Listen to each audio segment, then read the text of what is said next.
What's up, guys? Your boy, K13. Going to give you guys a wrestling news weekend wrap up for October 24th, 2015. Big E want WWE to add Sasha Banks to the New Day.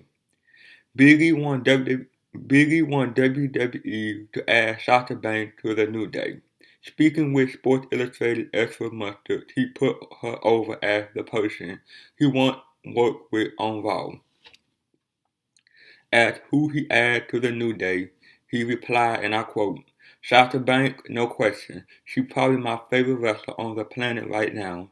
The stuff she done with Bayley have been tremendous, both at TakeOver Brooklyn and the Iron Man match. We got a lot of respect for her. She on another level. He's right. Sasha is one of the best wrestlers WWE have right now. She's tremendous. Her match with Bayley at NXT TakeOver Brooklyn is legitimately a match of the year contender. The follow-up at NXT TakeOver Respect didn't quite hit the same high note, but it was still a good contest. However, over on Raw, Sasha is just another diva. She's been unable to shine under the Vince McMahon, Kevin Dunn command. Is the New Day the answer to her problem? No, probably not. As fanciful as Big E's idea is, Sasha needs to be allowed to stand out on her own. Team Bad or the New Day isn't the right spot for her. She deserves to stand out in a single run. WWE adding New Japan Pro Wrestling matches to WWE Network.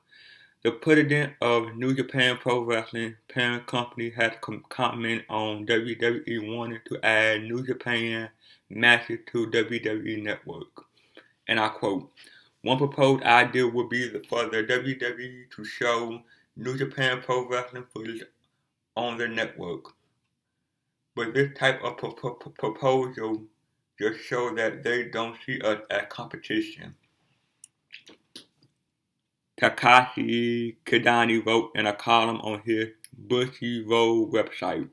Bushiroad is New Japan's parent company. It sounds like Kidani was commenting on rumors that WWE and New Japan have been having business conversations. Unsurprisingly, he isn't keen on allowing his content to feature on WWE Network. Play New Japan Pro Wrestling footage on their network, see if any of our wrestlers gain popularity, then buy that wrestler out. That's probably the extent of their thought on it. It's a very obvious strategy. New Japan in the bigger picture wants to compete with WWE. They have a streaming service of their own, New Japan World. From WWE point of view, selected New Japan matches would be a boost to the network. They feature Jushin Liger at NXT TakeOver Brooklyn. He'd probably be one of the wrestlers they like to profile more on the network. WWE and New Japan business conversations are ultimately unlikely to result in New Japan Pro Wrestling content on the network. But fans absolutely should check out New Japan World. Japanese wrestling has some of the best in-ring quality in the world. CM Punk lashes out at critics and social media. The CM Punk circus continues to chug along. No end in sight, but rest assured Punk will make his Octagon debut, and he's none too happy to see people questioning that fact on Twitter and in the press. Punk appeared on the MMA Hour with Ariel Helwani this week to discuss the criticism he has received on the social media site and elsewhere. He did not mince words, calling Twitter a cesspool of humanity. He stated that when it comes to criticism online, and I quote, you stomach it by not reading it. That's what you do. Otherwise, you'll just go fucking insane. Punk ears seem to stem from a popular theory online that the former professional wrestling star may not ever make his UFC debut, something that likely came about due to a recent injury and concern over his age. Punk never singled out any one individual. However, and it's not entirely clear if he's confusing people questioning his overall MMA longevity with someone actually thinking he'll never fight. To this end, Punk went on something of a rant, stating, "The last," and I quote, "the last thing I need is some phony journalist being like, oh, he fake injured. He's never gonna fight. Fuck off, pal. Who told you it was okay to write a book? Who made you a journalist? I don't know why people are so concerned with what I'm doing. If you don't like the book somebody wrote, don't read it. If you don't like the TV show somebody is on, don't watch it. If you mad that somebody is remaking Big Trouble in Little China, it's your favorite movie, guess what? Don't watch the remake. Don't want to watch me fight, don't watch me fight." Since not a single reputable site questioned the legitimacy of his injury, this may be directed more to Twitter trolls and the like, some of whom could be very tasteless and should frankly be ignored. The problem here, however, seems to be that Punk was not prepared for the skepticism his MMA jump had been met with, and he feared he should somehow be beyond criticism, which is not the case with any pro sport. Nor are people required to keep quiet about TV shows or movie remakes they don't like either, which make Punk complaint rather spurious, and it's not as simple as don't watch it. When Punk fight will be bundled in with a pay-per-view costing $50 or more and sandwiched between other fight fans do want to see. So they will in essence be forced to give Punk money as they intend to watch the rest of whatever card he turns up on. Either way, Punk is of the belief that most will watch, even his critics. Addressing that camp, he stated, and I quote, "Oh, this is terrible for the sport. We hate him. We not gonna support it. They're gonna watch it. They want to watch it. That's the funny thing about it." Again, since Punk's debut will likely come on pay-per-view, it's unlikely that most die-hard fans will get a choice. There's no question that Punk will be part of a big card, and he will not be the headliner. Want to see whatever the headliner is, you'll be watching Punk. Punk, meanwhile, continue on saying, "They can say it's a PR stunt. They can say whatever. But I know I'm going to get my day in the octagon and I'm going to have fun doing it. I just try to ignore all the silliness. Some days it gets to me and I don't ignore it. And then I remember, oh yeah, that's why you do ignore it. Because I fear the troll. Don't feed the troll." It honestly seems that he hasn't followed his own advice. Was while it may not be a PR stunt to him, that's exactly what it is to the UFC, who signed Punk following one of their most disruptive years in recent memories. 2015 has been a strong bounce back year for them, so Punk's addition to the roster is somewhat less important. But the bottom line is that the CM Punk experiment is about drawing eyeballs in the short term for the UFC, not a long-term investment in a promising fighter. No one, not even Punk, should believe otherwise. He will fight. There is no reason to question that. The valid criticism, and there are many, are more about whether he should be cutting straight to a top-tier promotion and what it says about the state of the sport when it still relies on free show antics in 2015 and beyond. Will The Undertaker be added to WWE UK Tour? Following The Undertaker's successful tour of Mexico house show, there is speculation that he could be added to the November UK Tour. Dave Meltzer has reported that the 50-year-old is open to more dates this year, following on from his return to full fitness and top form. Furthermore, the UK Tour is looking very weak, with John Cena taking time off from WWE. A suitable replacement is needed, and so far WWE have only added Kane and Ric Flair. A bigger franchise name is needed. WWE are perhaps waiting for Hell in a Cell to get out of the way, and then they'll sit down with The Undertaker to discuss what's next. It wouldn't be that much of a surprise if he did end up on the Europe tour.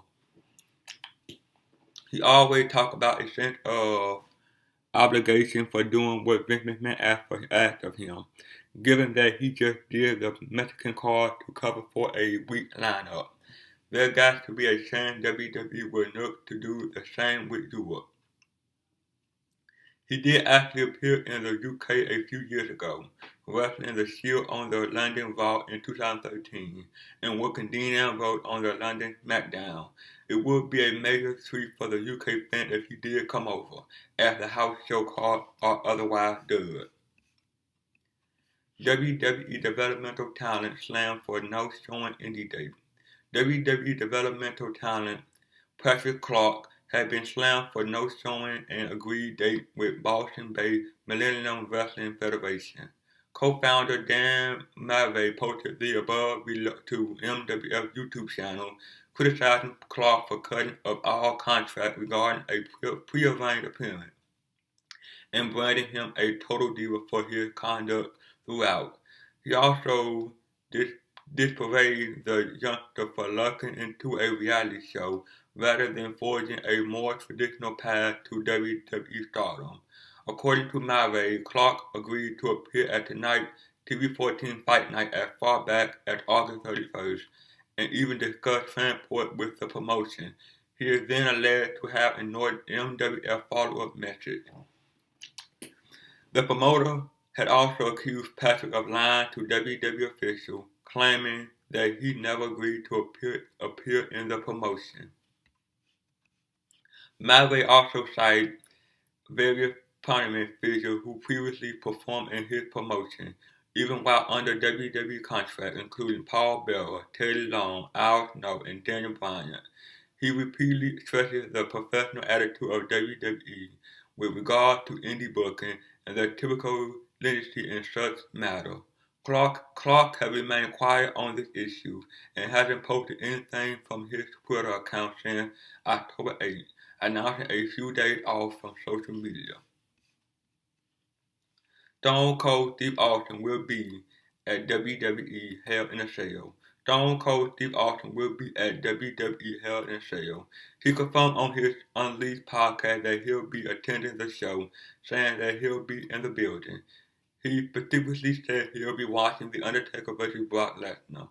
No doubt this will kick off speculation that Austin is getting involved in some way, as even after his podcast with Lesnar this week, some people are still convinced that Austin vs. Lesnar could happen at WrestleMania 32. However, don't read too much into Austin being in the building this Sunday. He had a house in Los Angeles. He likely just wanted to check the show out while he's in town. More than likely, he'll just be watching the show in the back or up in a box. It isn't as if you will see him at Hell in a Cell, nor will WWE acknowledge he's there. The very latest on a potential Austin vs. Lesnar match comes from the Wrestling Observer newsletter. While some still cling to the notion there had to be a match because Vince McMahon wouldn't blow off Lesnar vs. Undertaker at a minor show unless he had something bigger, there isn't even a hint left that the case, Dave Meltzer stated. Nevertheless, no doubt some fans will convince themselves that Austin is going to do a run-in this weekend and stunner Lesnar in a dream world that would set up the biggest WrestleMania match of all time. But in reality, it isn't happening. Austin is 50 years old, and it looks like he's done as an active wrestler. More Tough Enough contestants land WWE developmental deal. WWE have signed yet more Tough Enough contestants to a developmental deal. 7 members of the class of 2015 have now checked in at the Performance Center in Orlando, including winner Josh Bradley and Sarah Lee.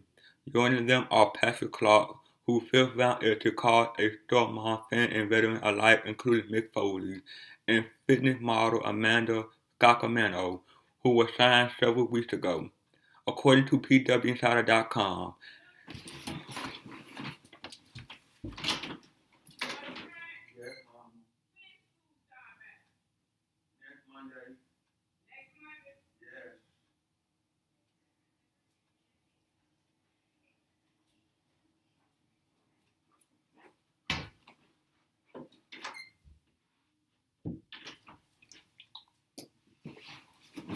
According to PW Insider, yesterday saw two further signees dotted contract. Mata Adele Habib and Daria Bernardo. Men runner-up Jeremiah Lupe round out the seven and was snapped up over a month ago. With all four winners and runner-up off a contract, the most glaring omission must be Tanner Saraceno. He made it all the way to the Pentamate show and showcased a unique appeal due to his MMA experience, but found himself still without a contract offer. Nevertheless, should two recruits make anywhere near a good impression, this season will prove more successful than the previous, with Total Diva Cameron the only 2011 contestant to appear on the main roster despite being eliminated first from the show. Recruiting multiple contestants from Tough Enough is hardly a new practice for WWE, despite the show being geared around the concept of only two winners, but 7 is the highest number to be called up from a single season. Perhaps WWE are putting more stock in their contestants, or scouting them out more thoroughly beforehand. Update on Vince McMahon planning something big for WWE WrestleMania 32. The idea that Vince McMahon was planning something big for WrestleMania 32 looks to be without foundation. There had been speculation within WWE that Stone Cold Steve Austin vs. Brock Lesnar would be happening at the April 3rd show. The fact that McMahon bumped the Taker-Lesnar match from Mania 32, it did suggest that an even bigger match was waiting in the wings. However, that proved not to be the case. While some still cling to the notion there had to be a match because Vince McMahon wouldn't blow off Lesnar vs. Undertaker at a minor show unless he had something bigger. There isn't even a hint left that that's the case, the Wrestling Observer newsletter report. They could still go with Rock vs. Rock, but it is still looking more likely that Rocky will be facing Triple H. The notion that Vince has some huge ace up his sleeve, a big plan for WrestleMania, it looks like that it just isn't the case. With the exception of Rock vs. Triple H, it looked like a standard WWE show for Mania 32. Brock Lesnar's role will more than likely be challenging Seth Rollins for the WWE Championship. Roman Reigns is also expected to be involved in that match, more than likely winning the title. It appears that the only reason for moving Lesnar and Undertaker to Hell in a Cell was solely to pop a network number for October and some Raw ratings. As we now know, the rating didn't happen. All that remains to be seen is if the network numbers have increased. It could be the case that Vince had waited a huge WrestleMania main event on a dub month. Alberto Del Rio eyeing WWE return in time for WrestleMania. Talk have stalled between former WWE champion Alberto Del Rio and Lucha Underground, sparking rumors of a return to WWE. Del Rio, known as Alberto El Patron in the California-based promotion, made several televised appearances earlier this year, even competing for the Lucha Underground Championship. However, negotiations seem to have broken down between the two parties, reportedly regarding money and future creative decisions. A source close to Del Rio has even suggested that he is out as of right now, a mindset which surely open the door for a future WWE return. According to the Wrestling Observer newsletter, the 38-year-old had told friends he wants to be back with WWE in time for WrestleMania 32. With that in mind, exciting fans to rule out an immediate return. He also spoken of his desire to take time off in December, intended to spend more time with his family. Del Rio, a former WWE champion, World Heavyweight Champion, and Royal Rumble winner, seemed to be enjoying a good level of success during his initial spell with WWE, but was released in 2014 after an incident with a backstage employee who is thought to have made a racist joke. Should Del Rio become available, it's likely that WWE would be keen to snap him up. The desire for a top Hispanic star has been particularly well documented recently. Difficulty reportedly arose with promoter of the recent Mexico tour, who were angry at WWE's failure to provide a big Latino draw. Del Rio certainly has the credential to fulfill such a role. John Cena WWE return match reveal. John Cena is scheduled to defend the United States title against Sheamus on the December 26th house show at Madison Square Garden. This will be Cena's first match after temporarily leaving WWE following this Sunday Hell in a Cell show. Also announced for the show is Kevin Owens vs. Dean Ambrose with the Intercontinental title on the line. Cards are always subject to change, but they do sometimes reflect the feud that are penciled in. Ambrose and Owens sound like fun, but Cena and Sheamus, that a feud destined to die a boring death. It has been done before, and it is almost like WWE are trolling the fans by booking it. Notice as well, the Garden is advertising Cena to be defending his U.S. title. That could just be a swerve. It could be updated at a later date, or maybe it is an indication that WWE are just going to leave the belt on Cena for the next 2 months. They did that with Brock Lesnar's WWE title reign, so it isn't inconceivable that they allow Cena to stay champ when away from TV. The other thing that could be going on is Sheamus is the challenger at Hell in a Cell and wins the belt. Cena then returns and feud with him in December. As the advertising stands right now, a Cena-Sheamus narrative is what WWE are going with.